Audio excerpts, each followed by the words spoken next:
Channel को subscribe करना ना भूलें और हमारे ताज़ा वीडियो सबसे पहले देखने के लिए बेल आइकन को दबाएं।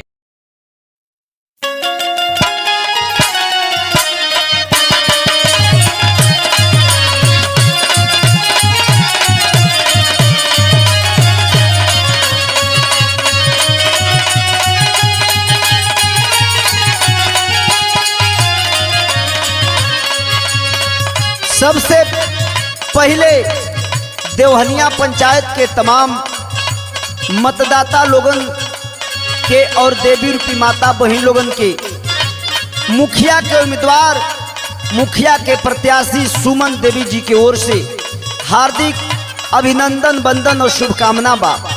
का कहताड़ी? हार्दिक अभिनंदन वंदन करी हाथ जोड़िया,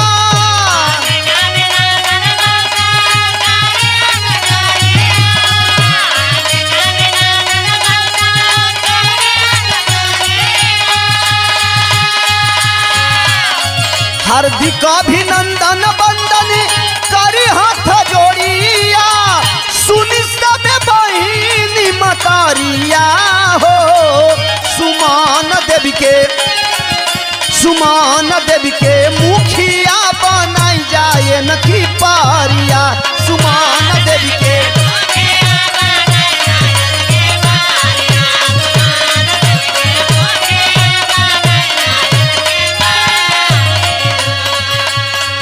तमाम देवहनिया पंचायत के नौजवान साथी, मजदूर, गरीब और अभिभावकगण लोगन से अर्जी बा, निवेदन बा, आग्रह बा।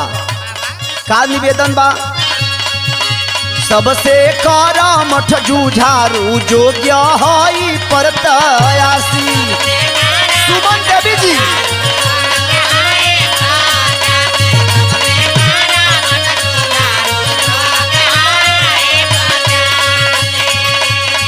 सुमन जी शिक्षित, साहसी और सुयोग्य बाड़ी। ऐसे रउआ सबसे आग्रह और विनती बा, सबसे कर मठ जूझारू जोग्य हई प्रत्याशी।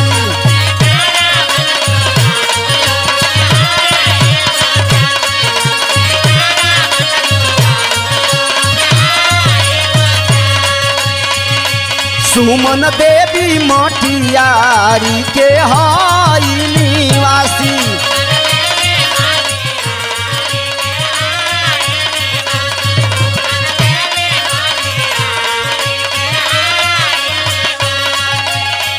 चाचा बाबू भैया सबसे करिले गोहरिया,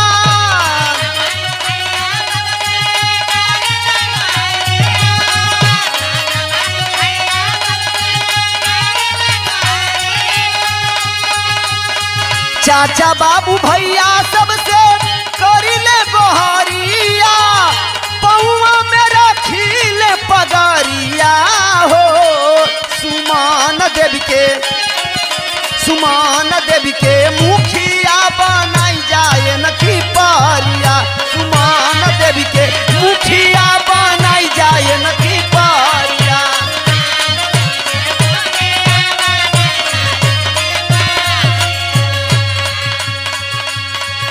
दूसर की लाइन में आप लोगन से कहे के बा, बहुत लोग आवेलन वोट लेके चल जालन, फिर आप लोगन पर ध्यान लोग ना देना। ऐसे हमार कहना हो ए ना पारी सुमन जी के अपन बहुमूल्य वोट दे के मुखिया बनाई जा, आप लोगन के हर दुख सुख में शामिल रही हम। कहना हो चाचा बाबू भैया सबे मतदाता लोग सुनी,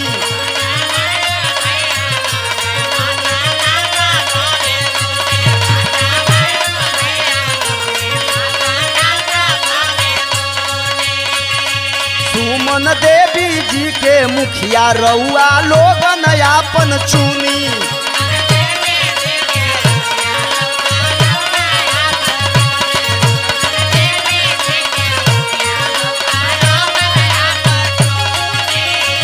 असरा लगा के अइली रउरी दुआरिया,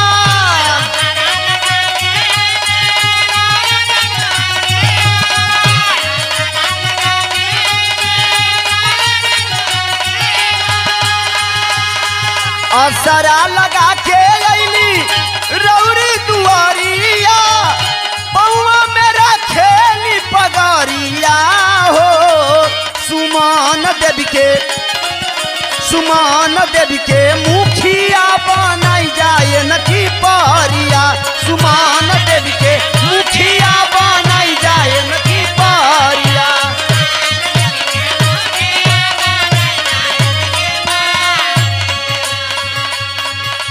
आखिरी लाइन में पंचायत के तमाम पिता तुल्य गार्जियन अभिभावकगण किसान मजदूर नौजवान साथी लोगन से कहे के बाद आखिरी बात भाई हम आप लोगन से निवेदन करत बानी का करत बानी भैया मजदूर किसान अब की करी जा सपोर्ट सुमन देवी जी के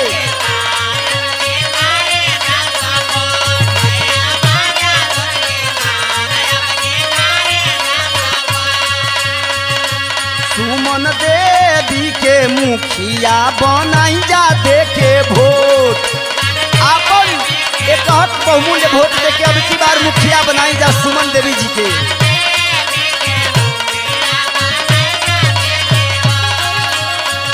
करी है विकास सब पे रखी है नजरिया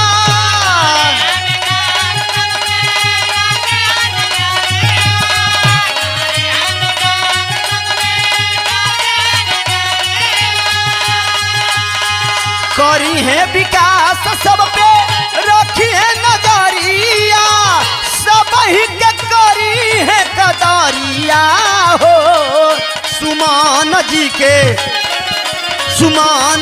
के मुखिया बनाई जाए नखी परिया सुमन जी के मुखिया बनाई जाए नखी